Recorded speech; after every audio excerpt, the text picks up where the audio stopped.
यासीन, कसम है कुरान की जो हिकमत से भरा हुआ है। ए मोहम्मद सल्लल्लाहु अलैहि वसल्लम, बेशक तुम पैगंबरों में से हो, सीधे रास्ते पर हो।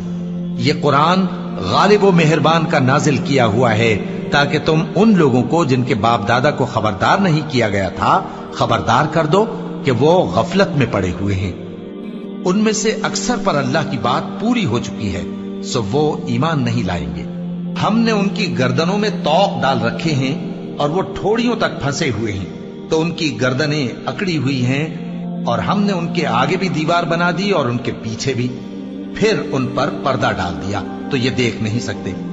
और तुम इनको खबरदार करो या न करो, इनके लिए बराबर है, ये ईमान नहीं लाएंगे।